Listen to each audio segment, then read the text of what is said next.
Labour শ্ৰেণীৰ মানুহৰ কাৰণে এটা ডাঙৰ খবৰ দিবলৈ ওলাইছো। আপোনালোকে যদি লেবাৰ শ্ৰেণীত হয় তেনেহ'লে কিন্তু আপোনালোকৰ কাৰণে এই খবৰটো। আপোনালোকৰ যদি লেবাৰ কাৰ্ড থাকে তেনেহ'লে কিন্তু চৰকাৰৰ ঘোষণা অনুযায়ী আপোনালোকৰ একাউণ্টত টকা সোমাব, আৰু যদি নাথাকে তেনেহ'লে অতি শীঘ্ৰেই আপোনালোকে লেবাৰ কাৰ্ডটো বনাই লওক। তো কেনেকৈ বনাব এইটো ভিডিঅ'ত আপোনালোকক বিস্তাৰিত জনাই দিম। ভিডিঅ'টো প্ৰথমৰ পৰা শেষলৈ চাই থাকিব, আৰু মোৰ চেনেলত নতুন হ'লে প্লিজ চেনেলটো সাবস্ক্ৰাইব কৰি মোৰ লগত থাকিব এনেকুৱা নতুন নতুন ভিডিঅ' সকলোতকৈ আগত পাবলৈ। তো বলক ভিডিঅ'টো আৰম্ভ কৰি চাই লওঁ। তো লেবাৰ কাৰ্ড বনাবলৈ আপোনালোকৰ এনেকুৱা এটা ফৰ্ম ফিল আপ কৰিব লাগিব। অসম গৃহ আৰু অন্যান্য নিৰ্মাণ শ্ৰমিক কল্যাণ পৰিষদ গুৱাহাটী 16। তো এনেকুৱা এটা ফৰ্ম কিন্তু আপোনালোকৰ ফিল আপ কৰি অফিচত জমা দিব লাগিব। তো বলক ফৰ্মটো কেনেকৈ ফিল আপ কৰিব লাগিব চাই লওঁ।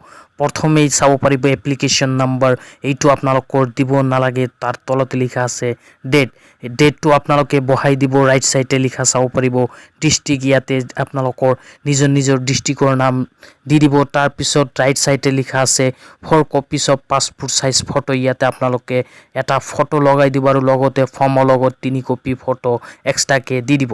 তাৰপিছত 1 নম্বৰত লিখা আছে নেম অফ এপ্লিকেণ্ট, ইয়াতে আপোনালোকে নিজৰ নাম দিব। নামবোৰ কিন্তু ব্লক লেটাৰত কেপিটেল লেটাৰত লিখি দিব। 2 নম্বৰত লিখা আছে ফাদাৰ্স নেম বাই হাজবেণ্ড নেম, আপোনালোকৰ ইয়াতে ফাদাৰ্স নাইবা হাজবেণ্ডৰ নাম কিন্তু দি দিব লাগিব। 3 নম্বৰত লিখা আছে এড্ৰেছ ইন ফুল, 3ৰ এই নম্বৰত আপোনালোকে পাৰ্মানেণ্ট এড্ৰেছ দি দিব। ইয়াতে ভিলেজৰ পৰা আৰম্ভ কৰি post office, district, police station গোটেইবোৰ দি দিব। বি নম্বৰত লিখা আছে প্ৰেজেণ্ট এড্ৰেছ, আপোনালোকৰ প্ৰেজেণ্ট এড্ৰেছ কি ইয়াতে দি দিব। Village, post office, district, police station গোটেইকেইটা দি দিব। 4 নম্বৰত লিখা আছে ৱেডাৰ জেনেৰেল বাই SC বাই ST OBC আদাৰ্ছ, আপোনালোকৰ কাষ্টটো ইয়াতে লিখি দিব। 4 নম্বৰত আপুনি জেনেৰেল না ST না OBC। তাৰপিছত 5 নম্বৰত দিব লাগিব মেৰিটেল ষ্টেটাছ, ইয়াতে আপোনালোকে বিবাহিত হ'লে মেৰিড দিব, আৰু বিবাহিত নহ'লে আনমেৰিড দিব। তাৰপিছত 7 নম্বৰত লিখা আছে name of wife by husband, ইয়াতে আপোনালোকৰ ৱাইফ নাইবা হাজবেণ্ডৰ নাম দি দিব। 8 নম্বৰত লিখা আছে ডেট অফ বাৰ্থত আপোনালোকে প্ৰথম ডে দিব, তাৰপিছত মান্থ দিব, তাৰপিছত দিব লাগিব ইয়াৰ। 9 নম্বৰত লিখা আছে ডেট অফ ৰিটায়াৰমেণ্ট।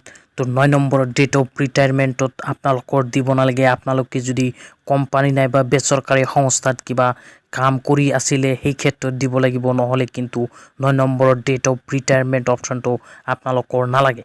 তাৰপিছত 10 নম্বৰত লিখা আছে name and address of employer established whether the applicant is working, ইয়াতে আপোনালোকে যদি কোম্পানীত কাম কৰি আছিলে সেই ক্ষেত্ৰত এইবোৰ ঘৰ ফিল আপ কৰিব, নহ'লে কিন্তু নালাগে। তাৰপিছত 11 নম্বৰত লিখা আছে নেচাৰ অফ জব, ইয়াতে আপোনালোকে ফৰ্মটো যি ফিল আপ কৰি আছে কি কাম আপোনালোকে কৰিব পাৰে, ৰাজমিস্ত্ৰী না কাঠ মিস্ত্ৰী নে পেইণ্টাৰ, ইয়াতে লিখি দিব। 12 নম্বৰত লিখা আছে ESI বাই PF, ইয়াতে আপোনালোকে কোম্পানীৰ কামৰ ক্ষেত্ৰত কিন্তু ESI বাই PF থাকে, আপোনালোকৰ কিন্তু নাথাকে, এইটো দিব নালাগে।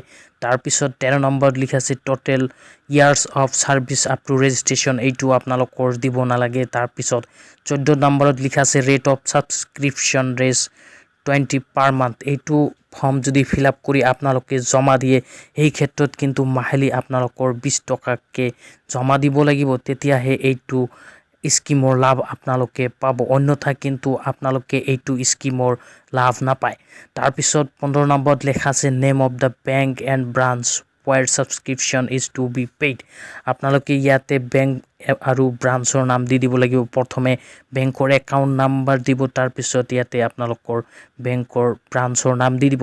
তাৰপিছত 16 নম্বৰত লিখা আছে পাৰ্টিকুলাৰ অফ নমিনী, ইয়াতে আপোনালোকে নমিনীৰ কাৰণে এটা ফৰ্ম ফিল আপ কৰিব লাগিব। এইটো ফৰ্মৰ লিংক মই ভিডিঅ'ৰ ডেছক্ৰিপশ্যনত দি দিম, সেইটোত ক্লিক কৰি আপোনালোকে ফৰ্মটো ডাউনলোড কৰি ফিল আপ কৰি ল'ব।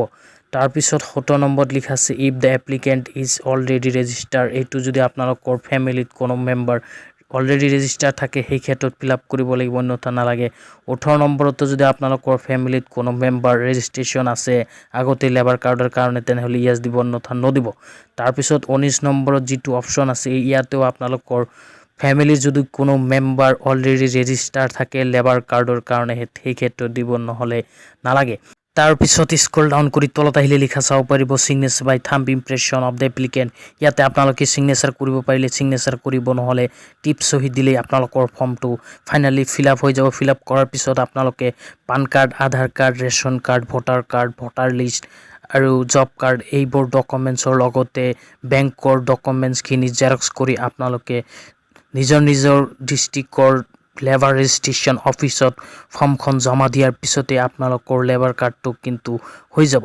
তো আজি ইমানেই। ভিডিঅ'টো যদি ভাল লাগে লাইক, কমেণ্ট, শ্বেয়াৰ আৰু মোৰ চেনেল নতুন হ'লে প্লিজ চেনেলটো ছাবস্ক্ৰাইব কৰি মোৰ লগত থাকিব। তো ধন্যবাদ।